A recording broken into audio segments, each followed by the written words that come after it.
আদালতের ছাড়পত্র নিয়ে হিংসা বিধ্বস্ত মুর্শিদাবাদের রাজ্যের বিরোধী দলনেতা শুভেন্দু অধিকারী।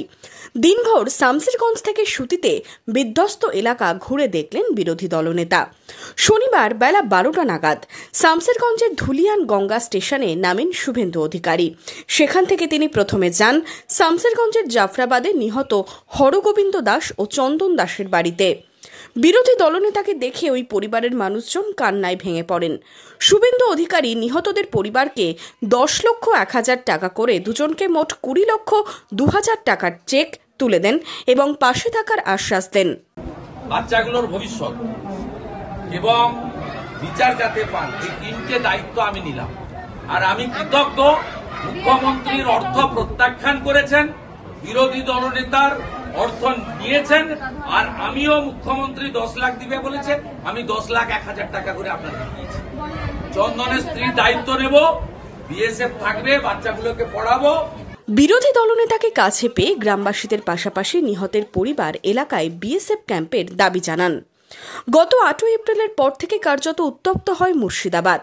12 এপ্রিল শামসেরগঞ্জের জাফরাবাদে প্রাণ যায় হরগোবিন্দ দাস ও চন্দন দাসের। এদিন সেই বাড়িতে প্রথমে পৌঁছে গেছিলেন বিরোধী দলনেতা।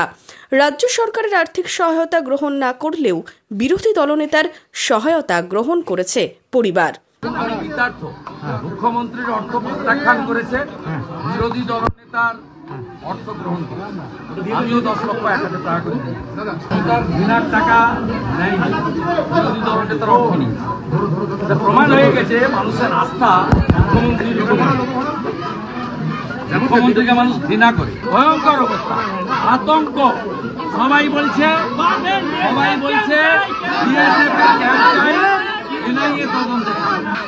মুখ্যমন্ত্রী 10 লাখ টাকা প্রত্যাখ্যান করেছে, আমি 10,01,000 টাকা করে মৃত পরিবারকে দিয়েছি, গ্রহণ করেছে।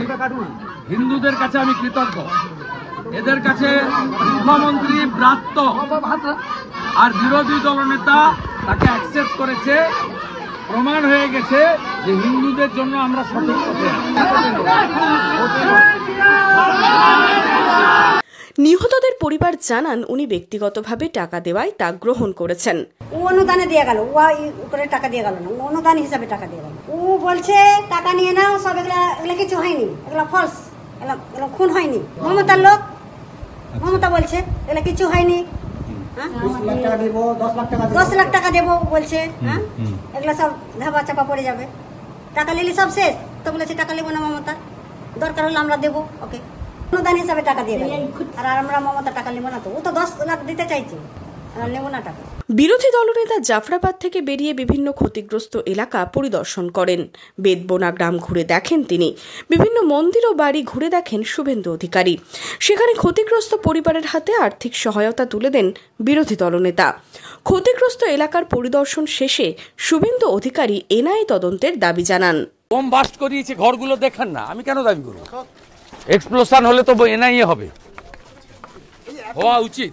বেদবোনা গ্রামের বাসিন্দারাও বিএসএফ ক্যাম্পের দাবি জানান বিরোধী দলনেতার কাছে। বেদবোনা ঘুরে তিনি যান সুতিতে।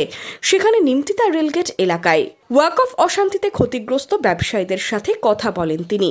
ব্যবসায়ীদের আর্থিক সহায়তা তুলে দেন বিরোধী দলনেতা। নিমতিতাতে এটা তৃতীয়বার হলো, আগে 19-এ করেছে, মাঝখানে নুপুর শর্মার মন্তব্য নিয়ে করেছে, ভোটের সময় করে, আবার এবারে করে। 7টা দোকান ভেঙেছে, আংশিক কারো বেশি ক্ষতি হয়েছে। কৌশিকের বাবার ওষুধ দোকান লুট হয়েছে, আমরা দেখতে এসেছিলাম। ইতিমধ্যে কৌশিক এফআইআরও করেছে, হাইকোর্টেরও দ্বারস্থ হয়েছে। এরা বিচার চায়, কেন্দ্রীয় নিরাপত্তা চায়, আর মমতা ব্যানার্জিকে প্রাক্তন দেখতে চায়। পার্টিকে রিপোর্ট পার্টি। আর্থিক সহায়তা পেয়ে কিছুটা হলেও স্বস্তিতে ব্যবসায়ীরা। তিনি আমাদের এই সুতি বিধানসভার নিমতিতা আমাদের সুতি রেলগেটে যে 8খানা পরিবার, 7খানা পরিবার প্লাস আমাকে নিয়ে টোটাল 8খানা পরিবারের কাছে মাননীয় বিরোধী দলনেতা এসেছিলেন এবং তার সাধ্যমতো এবং সকলের যা ক্ষয়ক্ষতি হয়েছে তার অনুপাতিক একটা তিনি তাদেরকে সহযোগিতার হাত বাড়িয়েছেন এবং আগামী দিন তাদের সাথে মাননীয় বিরোধী দলনেতা থাকবেন এবং আশ্বাস দিয়েছেন। এদিন এলাকা পরিদর্শনের পর সামনের মাসে আবারও শামসেরগঞ্জে আসবেন বলে জানিয়েছেন শুভেন্দু অধিকারী। সেই দিন যে মমতার হাত ধরে এখানে মন্দিরগুলো ভেঙেছে, সব মন্দির রিপেয়ারিং এর কাজ একসঙ্গে সকাল 9টায় শুরু হবে। 3-4 দিন কাজ হওয়ার পরে আমি আবার ধুলিয়ানে আসব, শামসেরগঞ্জে আসব মন্দির রিপেয়ারিং এর কাজ তদারকি করার জন্য। আজকে ক্ষতিপূরণের 1/3 দেওয়া হয়েছে কাজ শুরু করার জন্য। বাকি টাকাও আমরা বলেছি সরকার তৃণমূলের কাছ থেকে নিতে না, আমরা দেব। যদিও শুভেন্দু অধিকারীর এদিনের পরিদর্শন নিয়ে কটাক্ষ করেছেন বহরমপুরের প্রাক্তন সাংসদ। টাকা আছে, বিজেপির টাকা দিচ্ছে, আমাদের তো টাকা নাই, তাহলে কোথা থেকে দেব? আর জাফরাবাদে এই ঘটনার প্রতিবাদে আমরা গেছি, আবার যাব, আমি তো কালকেই যাব আবার। কিন্তু ঘোলা জলে মাছ ধরে মানুষের বিপদ আপদের মধ্যে এসে সেই বিভাজনটাকে আরো বাড়িয়ে তিক্ততা সৃষ্টি করার মধ্যে কোনো রাজনীতি আছে বলে আমি মনে করি। হিংসা বিধ্বস্ত এলাকা পরিদর্শনের পর সুতি থেকে ট্রেনে কলকাতার উদ্দেশ্যে রওনা দেন বিরোধী দলনেতা Suvendu Adhikari. Bureau report, imagine community media.